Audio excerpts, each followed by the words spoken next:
OK, tout va bien. Normalement, ça fonctionne. Merci et la parole est à vous.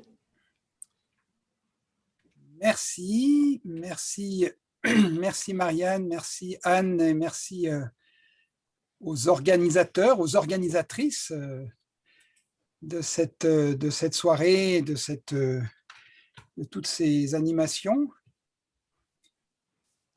Merci à chacune et chacun d'entre vous d'être présent, d'avoir choisi d'être là. Depuis quelques mois, les expressions être présent ou être là ont un peu changé de sens, mais ça garde du sens. Nous sommes présents les uns aux autres. Et donc, merci d'avoir fait le choix d'être ensemble ce soir pour évoquer une question qui n'est pas simple, qui n'est pas non plus forcément réjouissante, qui peut être un peu lourde, voire anxiogène, mais qui est si importante pour nous, pour nos enfants, nos petits-enfants, mais même pour nous. Et donc, merci d'avoir fait le choix de réfléchir ensemble à ces questions cruciales. Alors, j'aimerais commencer, pour parler donc des racines et des défis de la crise écologique, commencer par une bonne nouvelle. On va en effet évoquer des questions assez lourdes, des situations assez sombres, un avenir peut-être bouché, mais commençons d'abord par nous mettre du baume au cœur et par une bonne nouvelle.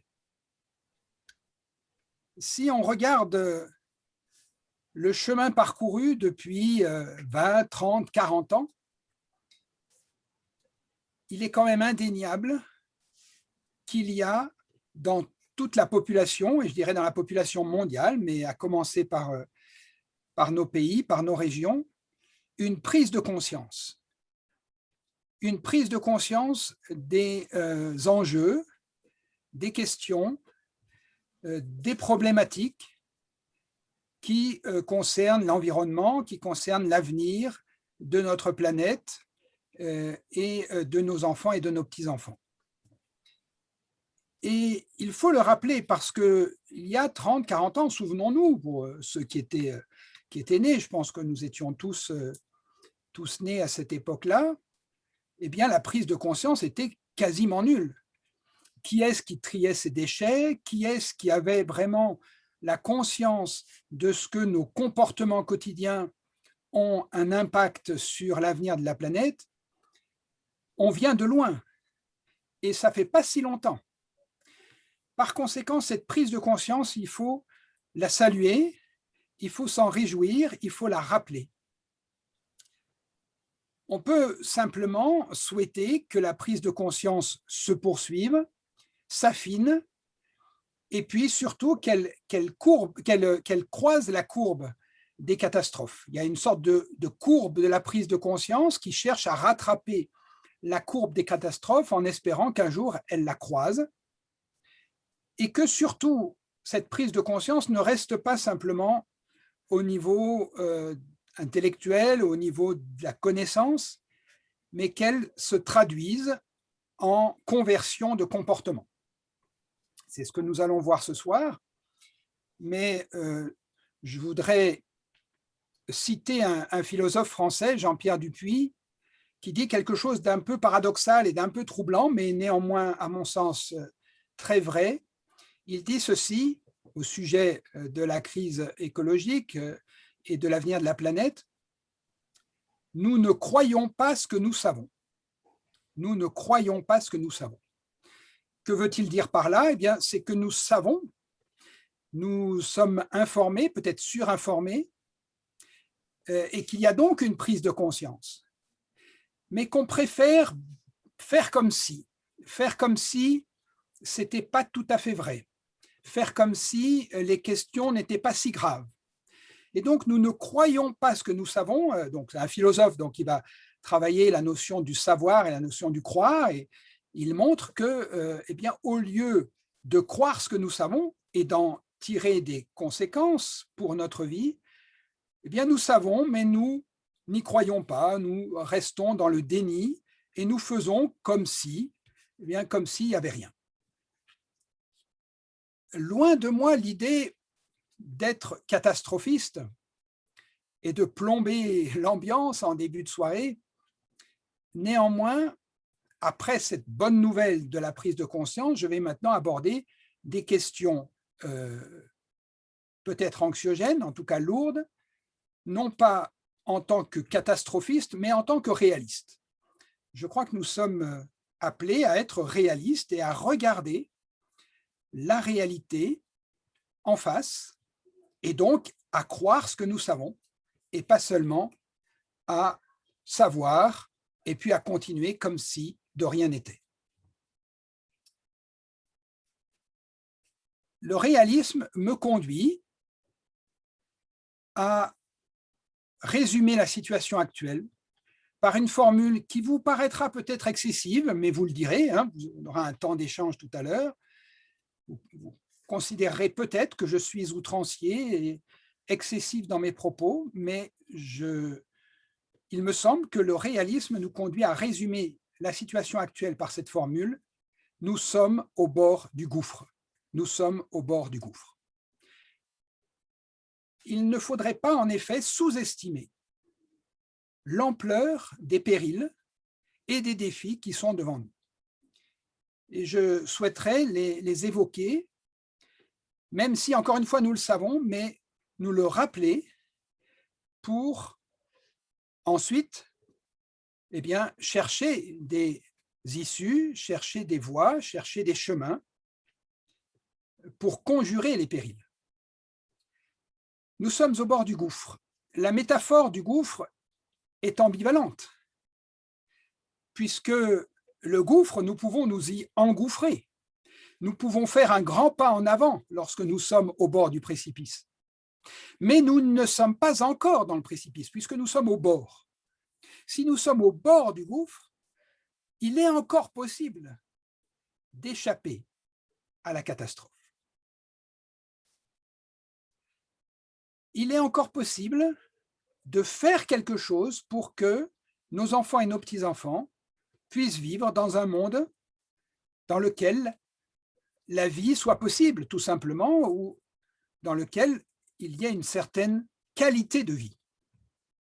Et je dirais même, nous sommes sans doute les derniers, et même pas seulement la dernière génération, mais les dernières années.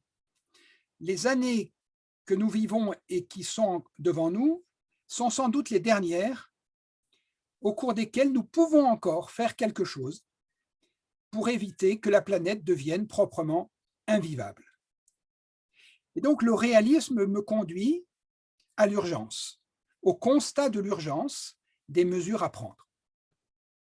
Alors je vais maintenant décliner quelques-uns des enjeux et quelques-unes des catastrophes qui sont déjà là ou qui sont devant nous. Je pense que tout ce que je vais dire, vous le savez, mais il est important de le rappeler pour ensuite pouvoir dessiner des chemins pour traverser ces enjeux. Alors, quand on parle de la crise écologique, on pense généralement en premier au changement climatique ou au dérèglement climatique.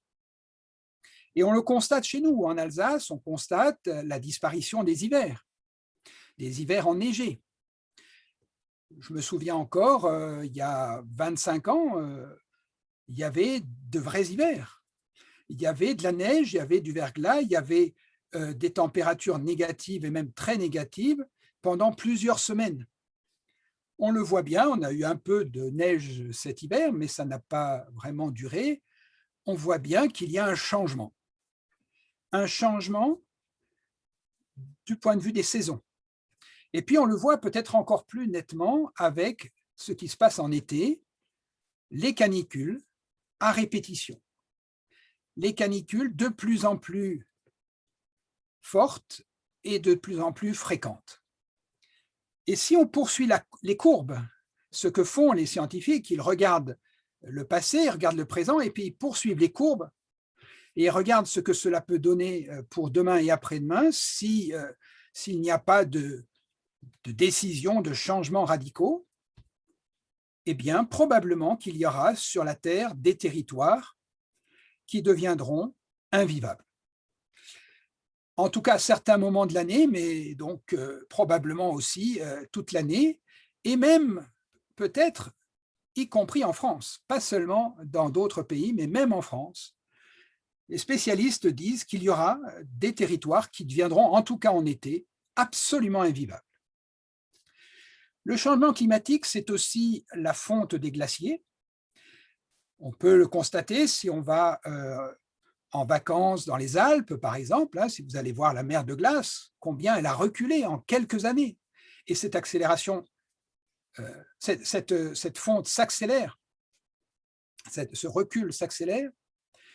Donc les glaciers chez nous, pas seulement dans l'Himalaya, pas seulement dans les grands massifs dans d'autres continents, mais chez nous, les glaciers fondent. Les écosystèmes sont bouleversés, et pour ce qui concerne l'Alsace, eh bien, on peut s'interroger sur l'avenir du vignoble, par exemple. Est-ce que l'Alsace, dans 30 ans, dans 40 ans, sera encore un territoire viticole, ou bien est-ce qu'il y aura d'autres activités qui prendront la place? Il est clair, en tout cas, que nos régions ne seront plus les mêmes dans 20 ou 30 ans.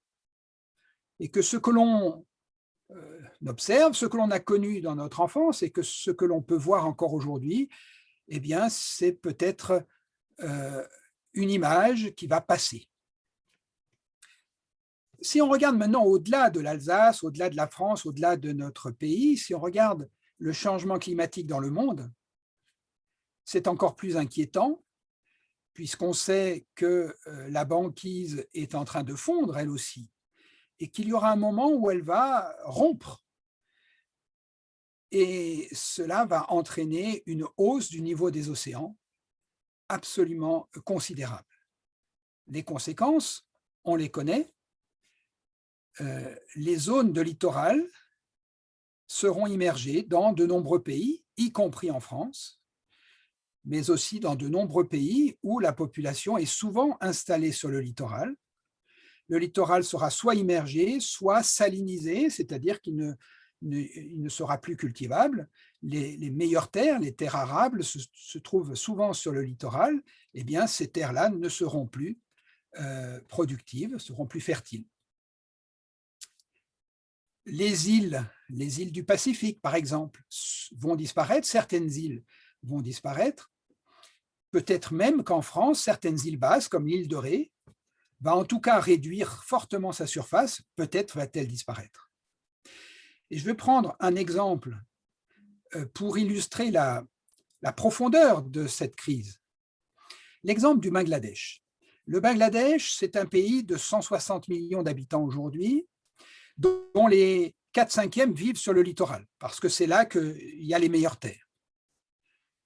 Et c'est un pays très plat, et les savants, les spécialistes prévoient que dans quelques décennies, en tout cas, 30, 40, maximum 50 ans, eh bien, toutes ces terres vont être envahies d'eau, et qu'il y aura donc une centaine, voire 120, 130 millions de migrants qui vont se réfugier vers le nord.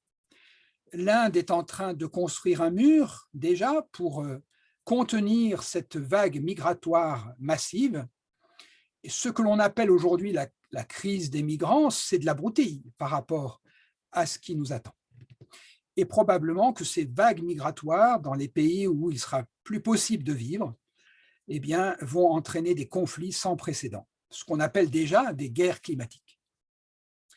Alors ça, c'est le changement climatique. Mais il n'y a pas que ça. Il n'y a pas que le changement climatique. Dans la crise environnementale, il y a la pollution de l'air. Alors, en Alsace, à Saverne en particulier, l'air est bon. On ne souffre pas trop de la pollution de l'air. Mais il y a des pays où l'air est devenu absolument irrespirable. chargés de particules fines. Je pense en particulier à la Corée du Sud, un pays que je connais assez bien, où je suis allé encore il y a 1 an et demi, peu de temps avant la pandémie. À Séoul, déjà depuis un certain nombre d'années, tout le monde porte un masque dans la rue, non pas à cause de la pandémie, parce que c'était avant, mais à cause de la pollution. J'étais habitué à voir tout le monde avoir un masque. Hein. Aujourd'hui, je le vois chez moi, mais quand j'allais en Corée du Sud, eh bien, c'était très impressionné de voir tout le monde porter un masque. Pourquoi? Parce qu'il y a un nuage, un brouillard. Alors, le brouillard, on connaît les brouillards chez nous, mais il faut faire attention. Là-bas, ce sont des brouillards toxiques qui viennent en particulier de la Chine, qui est à 800 km de Séoul. Et donc, dès que les vents dominants viennent de la Chine, eh bien, l'air est absolument irrespirable. Et le matin, vous écoutez la radio pour savoir si les enfants peuvent aller à l'école, si les femmes enceintes ou les asthmatiques peuvent sortir, ou les personnes âgées. Voilà, donc c'est une situation dans un certain nombre de pays, en Inde, en Chine et dans d'autres pays. Nous en sommes quelque peu préservés, surtout à la campagne, mais c'est une réalité pour beaucoup de pays et il est probable que la pollution de l'air ne connaît pas de frontières. Nous pouvons aussi souffrir de cela. Autre problème de la crise environnementale, ce sont les déforestations massives qui se poursuivent dans de nombreux pays. En France, on est un peu préservé de cela, puisqu'au contraire, la forêt grandit, mais que ce soit en Amazonie, que ce soit en Indonésie, les déforestations se poursuivent. Et également les incendies à répétition, on le voit en Australie, mais aussi en France. Dans le midi de la France, il y a des incendies beaucoup plus qu'autrefois. Un autre aspect de la crise, ce sont les atteintes drastiques à la biodiversité. L'extinction de masse des espèces animales. En 40 ans, 50% des animaux ont disparu sur la Terre. 50% des animaux. Et un certain nombre d'espèces. Du fait de la réduction de leur territoire, du fait de la pollution, du fait de l'urbanisation, du fait de la déforestation. C'est absolument considérable. Enfin, je terminerai cet état des lieux par 2 questions qui sont majeures. Les catastrophes industrielles. Nous en avons été témoins il y a peu de temps à Rouen. Et puis, on peut évoquer évidemment la centrale nucléaire de Fukushima, il y a exactement 10 ans. Ce n'est pas du passé, il y a 10 ans, c'est du présent, puisqu'aujourd'hui encore à Fukushima, 140 tonnes d'eau contaminée sont déversées tous les jours, chaque jour, dans l'océan Pacifique. Chaque jour, de l'eau contaminée, et on ne peut pas l'arrêter. C'est une machine qu'on ne sait plus stopper. Donc, les catastrophes industrielles, parfois elles sont ponctuelles et parfois elles se poursuivent. Elles se poursuivent dans le temps. Enfin, le dernier point, et pas le moindre, parce que même si c'est loin de chez nous, c'est lié à notre mode de vie, c'est ce qu'on appelle le continent plastique. Le continent plastique, le 7e continent, on connaissait les 6 continents dans notre géographie à l'école, et maintenant il y a un 7e continent. Bon, l'expression 7e continent est discutée bien sûr, néanmoins, il y a dans l'océan Pacifique un continent flottant à la dérive, constitué de plastique, et donc issu de nos déchets, quand on ne trie pas précisément. Quand on ne trie pas, eh bien, où va le plastique? Il va dans les rivières, puis dans les mers, puis dans les océans. Ce continent plastique, il a la superficie de entre 3 et 6 fois la France et une hauteur de 30 mètres sous la surface de l'eau. Donc, vous voyez, c'est une sorte d'île qui dérive, mais une île assez considérable en taille. Hein. Bon, les spécialistes hésitent entre 3 et 6 fois la France, mais même si c'est que 3 fois la France, vous voyez ce que ça représente, c'est absolument considérable. Et puis, ce n'est pas le seul continent, il n'y a pas que l'océan Pacifique, il y a aussi dans l'océan Atlantique, dans l'océan Indien, ces mouvements de déchets plastiques qui circulent. Alors, j'arrête la liste là. J'arrête là pour interroger peut-être plus profondément la cause de ces symptômes. Vous la connaissez, cette liste, je crois que je vous ai rien appris, sauf peut-être vous ai donné quelques chiffres, mais vous la connaissez et puis vous pourriez la poursuivre parce que malheureusement, elle ne s'arrête pas là. Mais le but de la soirée n'est pas de nous saper le moral, qui est peut-être déjà en berne en ce moment, mais plutôt de prendre la mesure des défis et amorcer des conversions. Pour amorcer ces conversions, eh bien, il fallait quand même prendre la mesure de notre situation d'aujourd'hui. Lorsque je dis « nous sommes au bord du gouffre », c'est à cela que je fais allusion.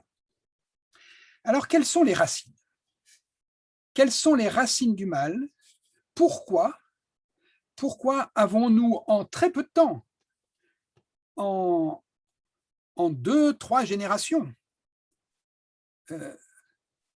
rendu la planète dans cet état-là? Parce que tout cela est lié évidemment à nos modes de vie. Pourquoi? D'où vient le fait que nous ayons saccagé la planète sur laquelle nous vivons, la planète qui nous porte et sur laquelle sont appelés à vivre nos enfants et nos petits-enfants? Alors, des hypothèses ont été énoncées, et parmi elles, en particulier, une hypothèse religieuse. Est-ce qu'il y aurait une racine religieuse à la crise écologique, au saccage de la planète? C'est un historien américain, Lynn White, qui, en 1966, dans une fameuse conférence, a défendu cette thèse. Le christianisme, ou plus exactement le judéo-christianisme, est responsable de la crise écologique. Lynn White est un historien du Moyen-Âge et qui observe donc ce qui se passe depuis quelques siècles, et notamment en régime de chrétienté. Et la formule qu'on peut retenir de sa conférence, qui a été publiée ensuite, bien entendu, cet article, la formule que l'on retient, c'est le christianisme est la religion la plus anthropocentrique que le monde ait connue. Et pour lui, c'est donc l'explication, parce que le christianisme est tellement centré sur l'homme qu'on en oublie les autres êtres vivants et qu'on en oublie l'ensemble du milieu. Alors, il se réfère en particulier à certaines formules de la Bible.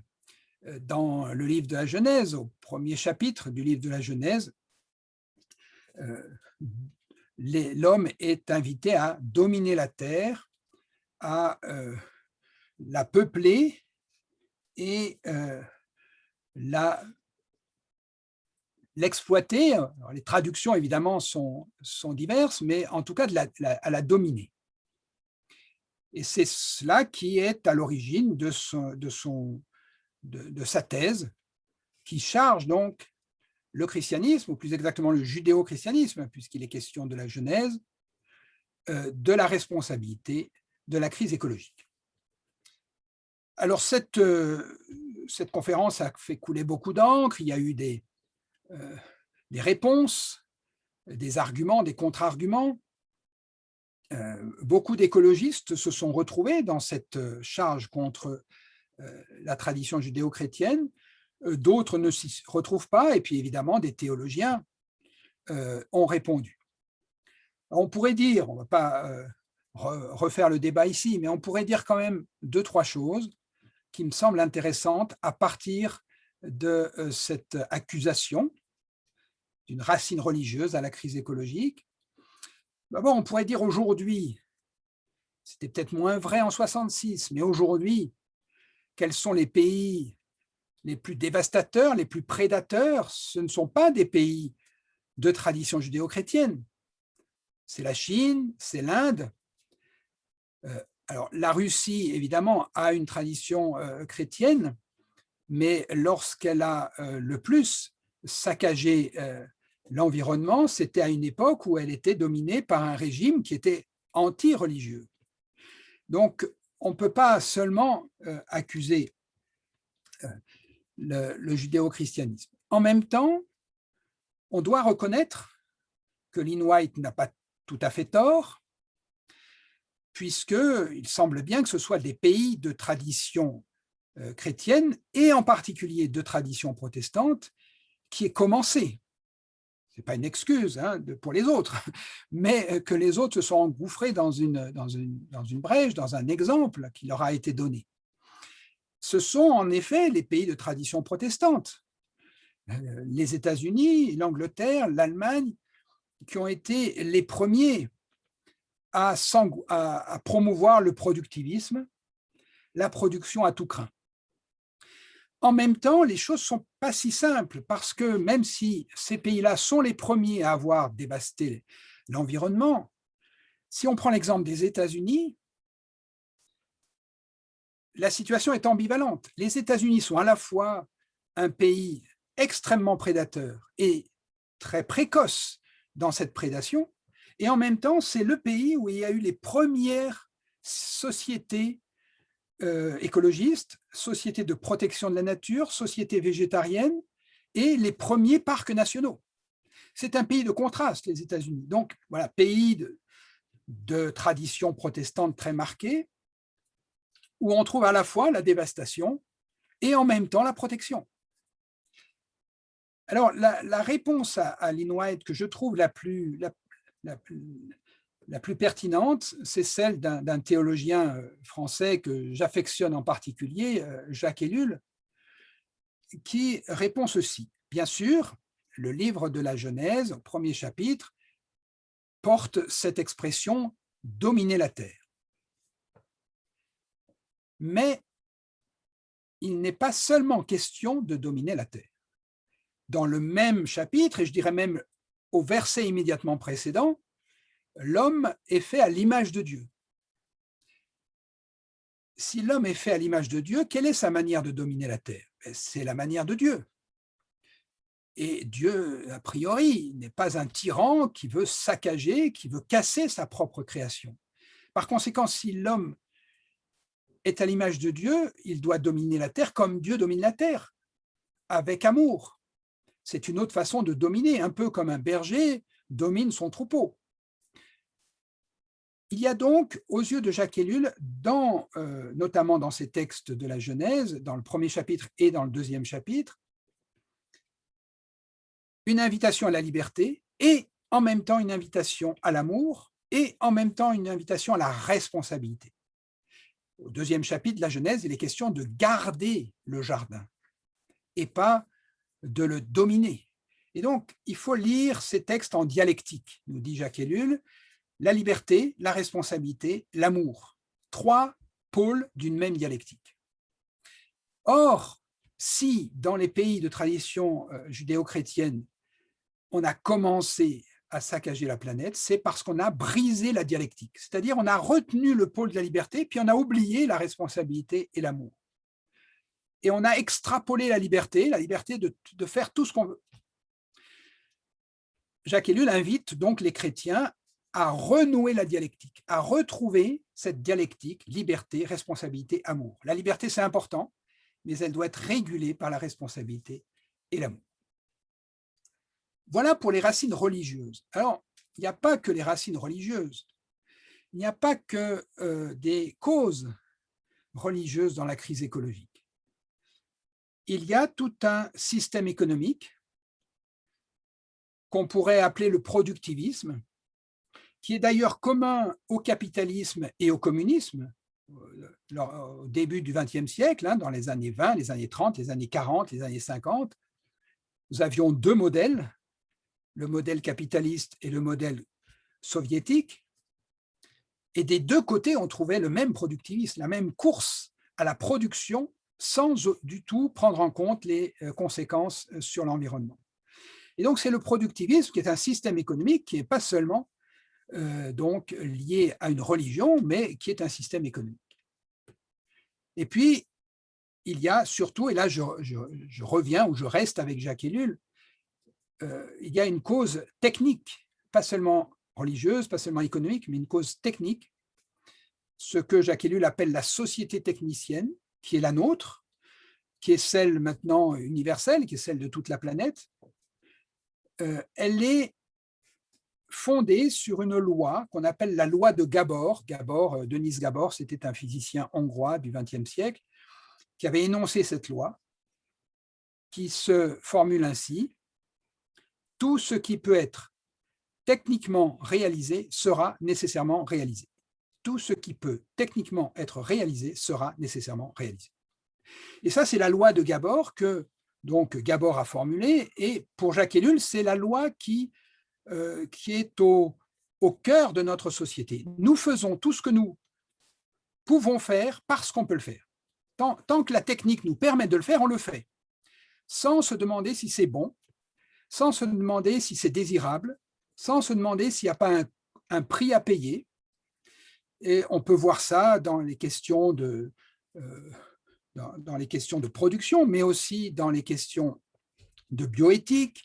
On a des comités d'éthique qui disent attention, on peut le faire, mais ce n'est pas parce qu'on peut le faire qu'on doit le faire.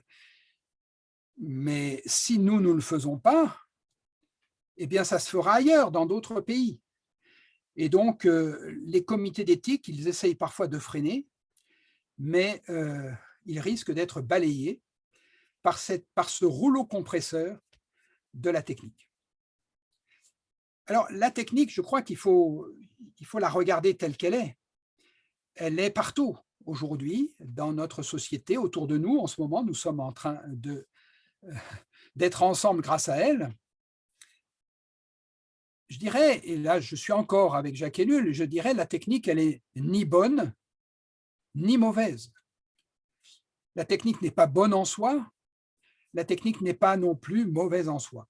Mais là où beaucoup d'intellectuels, de chercheurs, de philosophes diront la technique n'est ni bonne ni mauvaise, elle est neutre, c'est-à-dire que selon ce qu'on décide, eh bien, on va utiliser la technique dans un bon sens ou dans un mauvais sens. Eh bien, Jacques Ellul n'y croyait pas du tout à la neutralité de la technique, et je suis assez convaincu par ce qu'il disait. La technique n'est ni bonne, ni mauvaise, ni neutre. Alors, qu'est-ce qui reste? Eh bien, elle est ambivalente.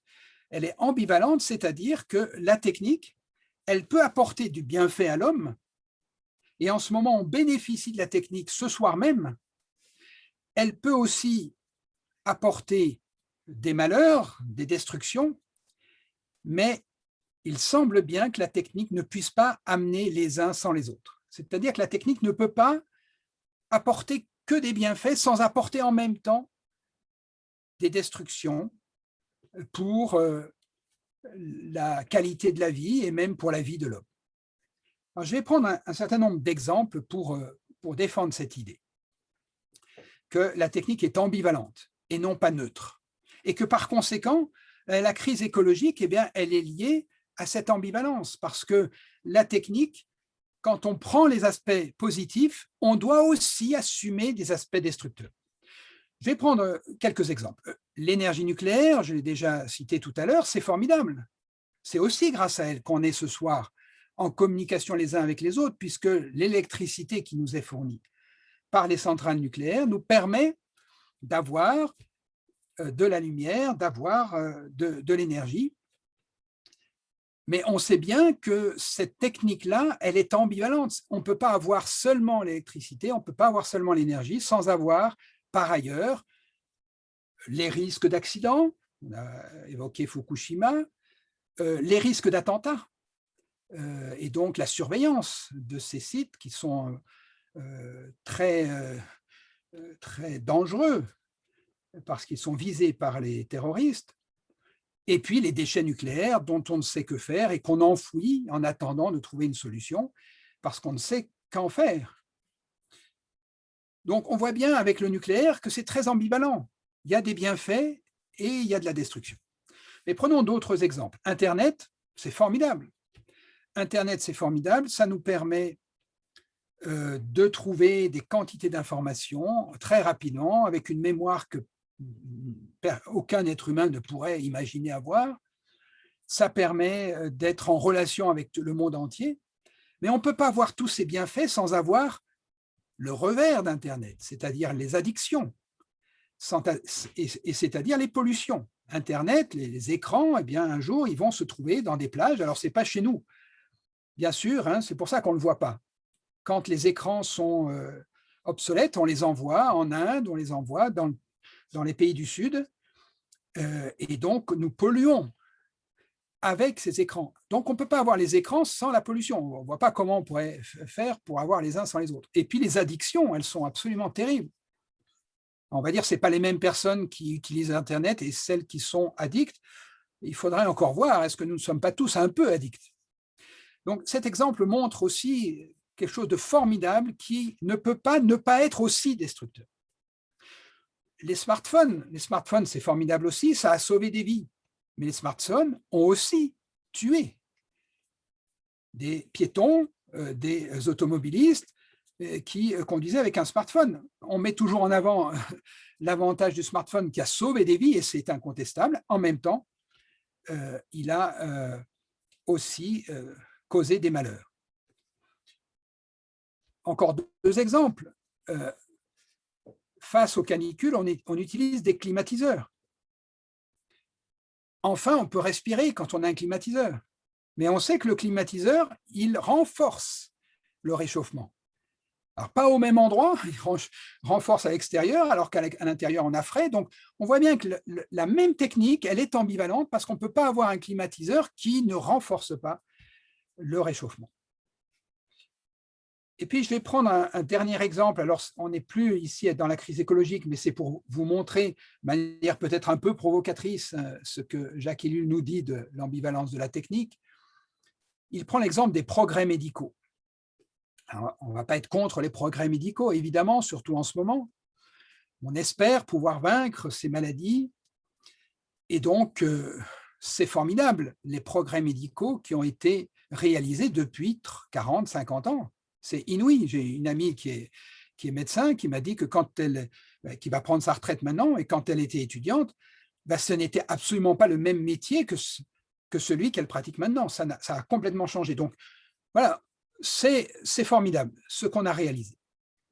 Mais en même temps, il faut voir le prix à payer de ces progrès médicaux. L'espérance de vie continue à croître dans nos pays de 3 mois tous les ans. Mais les conséquences, ce sont les personnes de grand âge qui sont dépendantes. Donc, on voit bien que les progrès médicaux ont produit d'autres problèmes, qui sont cette dépendance de nombreuses personnes âgées. Et puis, Jacques Ellul donnait un exemple un peu provocateur pour faire à la fois sourire, mais peut-être rire jaune aussi. Il prenait l'exemple des greffes d'organes. Et il montre que les progrès techniques sur les greffes d'organes, c'est faramineux. Ça permet à des gens de vivre bien, de vivre tout simplement, alors qu'autrefois, ces personnes-là n'auraient pas survécu.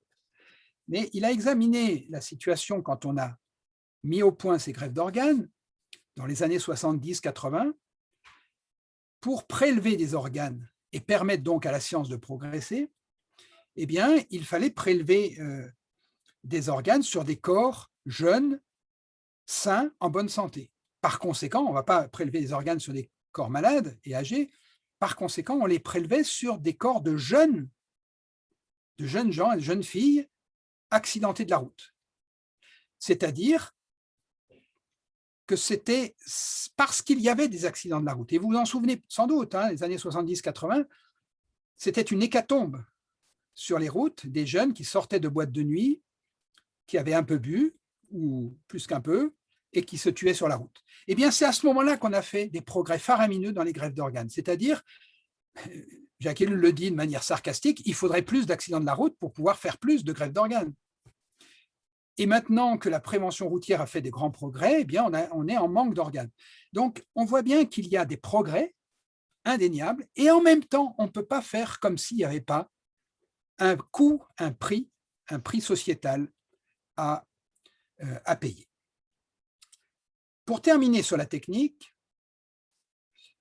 et terminer également avec Jacques Ellul nous dit quelque chose qui est un peu effrayant par rapport à la crise écologique. Il nous dit la technique a maintenant pris son autonomie. Nous ne maîtrisons plus la technique. La technique a pris sa liberté. C'est nous qui l'avons mise au point, évidemment, hein, mais la technique nous a échappé. Nous ne maîtrisons plus cette technique et donc nous sommes en train de courir derrière et à supporter toutes les conséquences dramatiques. Alors ça peut paraître outrancier. Néanmoins, je vais vous raconter une anecdote qui m'a fortement marqué. Il y a quelques années, j'étais invité à Bruxelles par un groupe de chefs d'entreprise de très grands groupes, de multinationales. Certains étaient au CAC 40. Et ces personnes-là, dans leur agenda surbooké, trouvent chaque mois 2 heures le samedi matin pour réfléchir ensemble à des questions éthiques des entreprises. Et donc, ils invitent chaque fois un intervenant. Et ils m'avaient invité pour parler de Jacques Ellul. Et donc, j'ai fait l'exposé, un petit peu ce que je viens de vous dire là, en disant, ben voilà, la position de Jacques Ellul, c'est celle-là. Je m'attendais à recevoir des tomates, mais pas du tout. Quelle n'a pas été ma surprise à la fin, au moment du débat, de voir ces personnes-là qui ont des entreprises qui emploient des centaines de milliers de personnes, qui ont des fortunes qui parfois sont plus importantes que certains budgets de certains États. Ces personnes-là se sont toutes dites les unes aux autres, Ellul a raison. On ne sait pas où on va, mais on y va. On a perdu la maîtrise. La technique a pris son autonomie. Alors, voyons maintenant qu'est-ce qu'on peut faire face à ce tableau particulièrement sombre. Eh bien, pour préserver l'avenir de nos enfants et de nos petits-enfants, pour éviter la catastrophe, il y a plusieurs chemins, mais il y a surtout 2 chemins. L'écologie a pris 2 chemins, je dirais, différents, 2 grandes options. La première, celle qu'on appelle le développement durable. Le développement durable, c'est une expression qui a été forgée en 1987 dans le rapport Brundtland, qui a ensuite débouché sur le sommet de Rio en 1992. Qu'est-ce qu'elle signifie? Elle signifie de concilier l'économie, l'environnement et la justice sociale. Il y a 3 piliers dans le développement durable. L'économie, il est important d'avoir une économie efficace. L'environnement, donc une économie qui va moins polluer, qui va être respectueuse de certaines normes environnementales. Et puis la justice sociale doit être aussi préservée, elle ne doit pas être sacrifiée. Et donc, les partisans du développement durable qui cherchent cette conciliation entre ces 3 pôles, ils sont tout à fait favorables à l'innovation technologique en considérant que c'est par l'innovation technologique que l'on arrivera à avoir une économie moins polluante, plus respectueuse de l'environnement. Et par exemple, le nucléaire, bien, il faut le perfectionner, il faut l'améliorer, non pas y renoncer, mais il faut l'améliorer parce qu'il n'émet pas de gaz à effet de serre, on le sait bien, c'est une source d'énergie particulièrement intéressante sur ce plan. Donc, il faut essayer d'innover pour trouver des solutions aux problèmes que cette énergie pose. Et donc, l'innovation technologique est au cœur même de ce chemin écologique-là. Et puis, les partisans du développement durable considèrent qu'il faut maintenir notre type de civilisation auquel on est attaché, et pour des bonnes raisons, plutôt que d'entrer dans une voie trop radicale qui remettrait tout en question de nos modes de vie, qui serait une révolution culturelle trop excessive. Je dirais, le développement durable, c'est l'écologie aujourd'hui officielle, l'écologie des gouvernements, des partis politiques. Tous les partis politiques sont attachés à cette formule. Le développement durable, c'est donc cette philosophie-là. Et puis, il y a un deuxième chemin qui est celui de la sobriété volontaire ou de la simplification de vie, que certains appellent aussi la décroissance. renoncement à la croissance. Alors, ceux qui soutiennent ces expressions-là, sobriété volontaire, simplification de vie, ou simplicité volontaire aussi, ou sobriété heureuse, hein, vous connaissez ces expressions. Ceux qui le défendent, ce deuxième chemin, disent le développement durable, ça marche pas. Pourquoi? Parce que c'est un oxymore, c'est-à-dire une expression qui se contredit. Développement durable. Eh bien, on ne peut pas continuer à se développer de façon durable.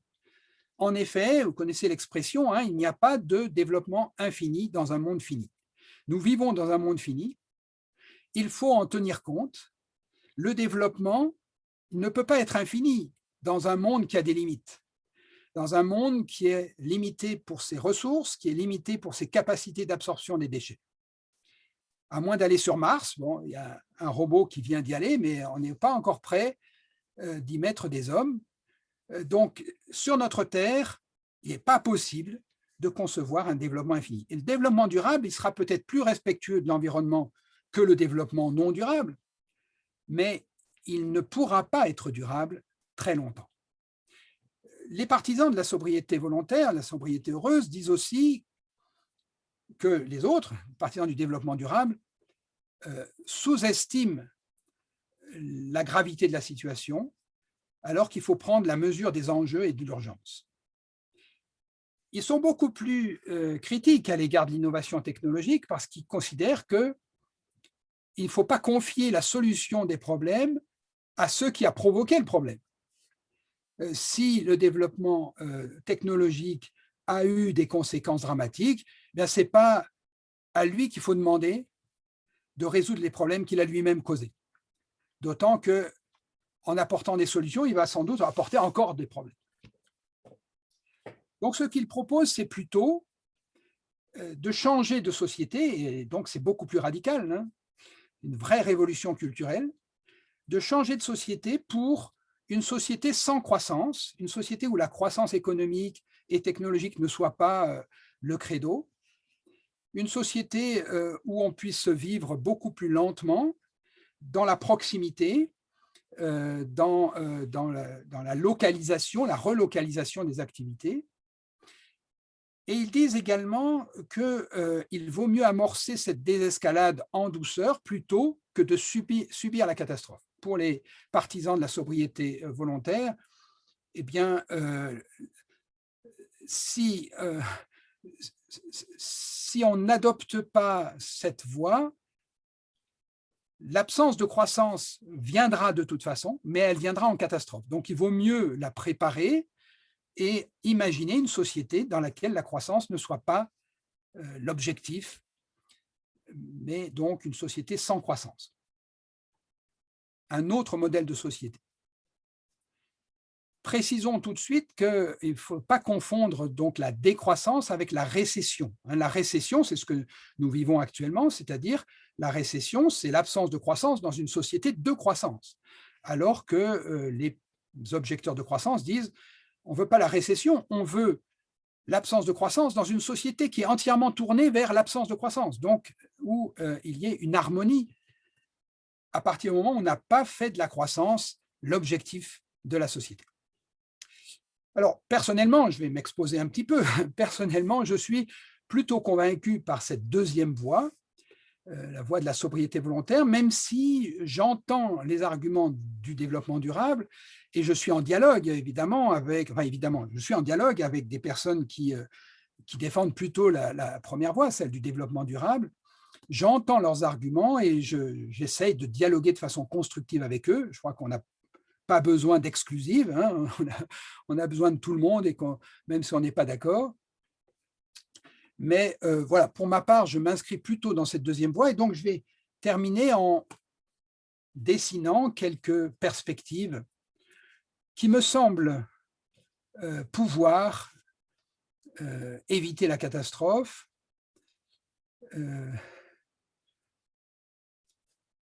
quelques perspectives qui seront donc mises en débat ensuite, hein. Vous pouvez tout à fait être en désaccord avec moi, bien entendu, et j'écouterai vos arguments.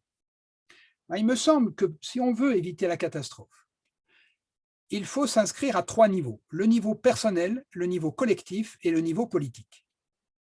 Et je crois qu'aucun des 3 niveaux ne peut se suffire à lui seul.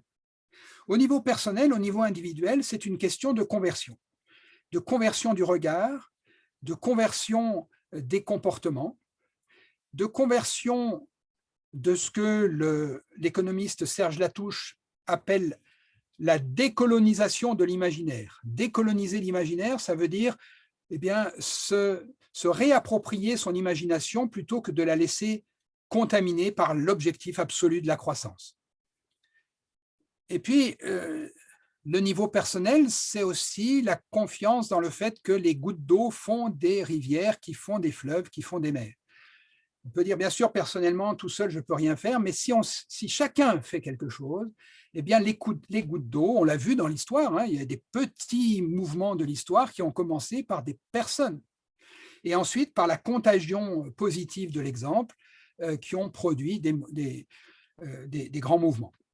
Donc, le niveau individuel, à mon avis, est absolument indispensable, et ça n'aurait aucun sens d'avoir uniquement des mesures politiques sans que des conversions individuelles aient lieu. Ensuite, le niveau collectif. Le niveau collectif, je pense là à des petits groupes, parce que tout seul, on se sent un peu démuni, et on sait bien que l'union fait la force. On sait bien aussi qu'on a besoin d'être encouragé par les autres qui vont dans le même sens. Donc, les petits groupes peuvent avoir un impact tout à fait considérable. Et du point de vue des églises aussi, les églises sont aussi des petits groupes, des communautés où il peut y avoir les églises qui s'engagent dans le label Église verte, par exemple. Donc, au niveau communautaire, au niveau de petits groupes de quelques dizaines, centaines de personnes maximum, qui font des choses. Et là aussi, les gouttes d'eau peuvent être des grosses gouttes d'eau. Enfin, le niveau politique, et il ne faut pas le négliger, la politique est importante pour régler ces problèmes.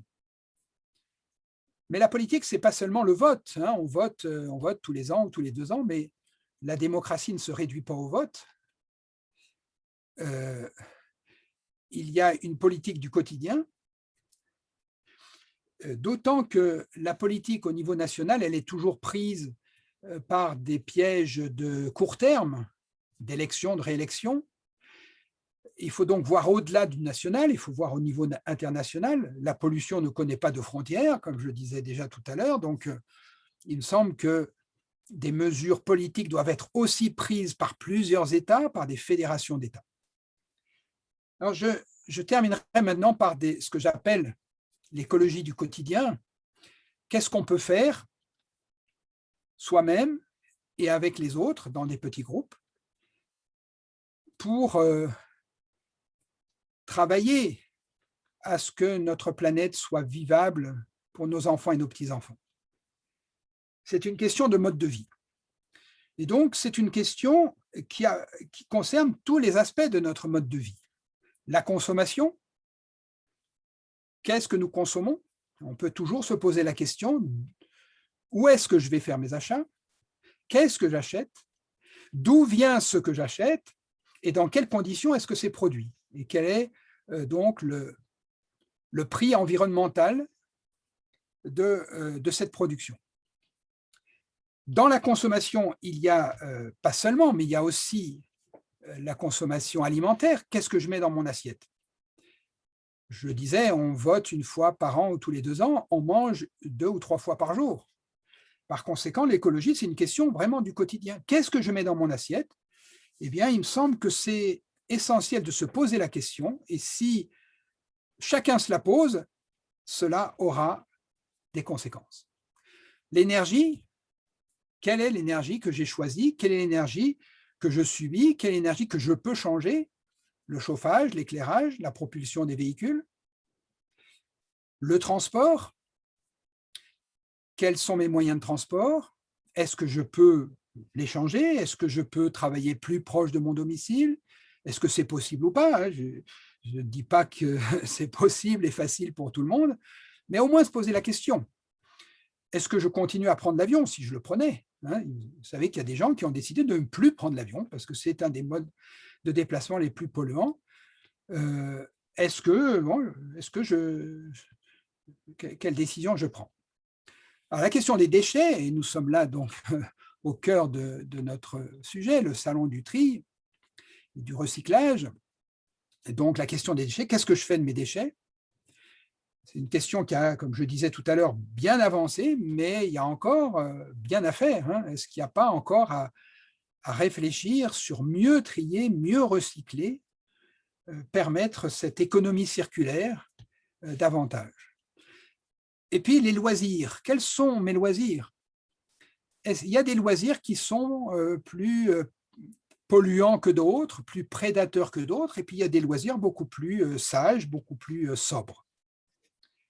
Donc, je dirais la relocalisation des activités, le travail, la consommation, le loisir, les déplacements, tout cela, il me semble que, et la pandémie actuelle me semble le montrer aussi, relocaliser les activités, ça peut être une piste très intéressante. Alors, il ne faudrait pas pour autant voir ça comme ce qu'on appelle une écologie punitive, c'est-à-dire sous forme de sacrifice. Ce n'est pas un sacrifice. Je dirais, et là je peux en témoigner personnellement, c'est au contraire redécouvrir la joie des choses simples, la joie de vivre simplement. Plutôt que de courir, plutôt que de se stresser, prendre le temps de contempler, prendre le temps de faire des choses avec ses mains, de faire des choses simples. J'évoquerai un voyage que j'ai fait il y a quelques années dans un archipel du Pacifique, aujourd'hui hélas bien menacé par la montée des eaux, le Vanuatu. Au Vanuatu, les gens sont très pauvres, ils vivent avec 3 fois rien, mais ils sourient tout le temps, ils rient tout le temps, c'est incroyable, ils travaillent 2 heures par jour, ils ont assez pour nourrir la famille, ils vont faire de la pêche, voilà, en 2 heures, ils ont de quoi nourrir la famille, et puis le reste du temps, ils jouent, ils rient. Et quand je suis revenu du Vanuatu et je suis arrivé à Paris dans le métro, je me dis, mais nous sommes fous, mais nous avons tout et nous ne sommes plus capables de sourire. Donc voilà, redécouvrir la joie de vivre, la joie des choses simples, la joie de vivre simplement.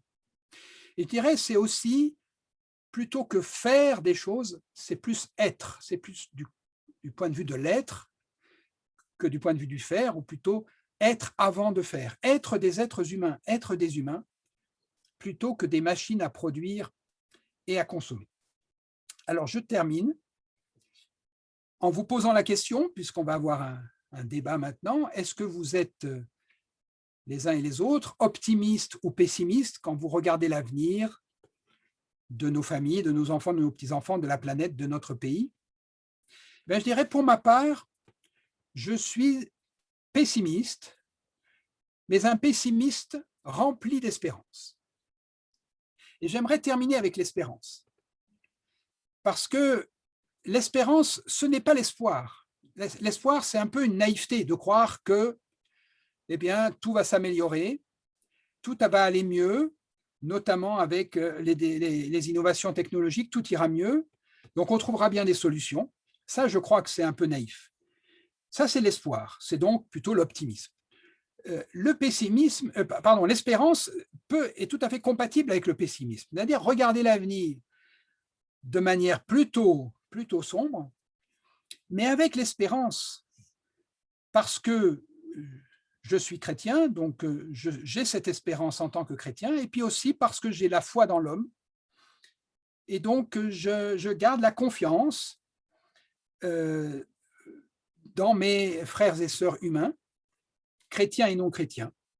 Et donc j'ai à cœur de vous laisser sur cette note-là la confiance, l'espérance et l'invitation à l'engagement. Voilà, je vous remercie de votre patience.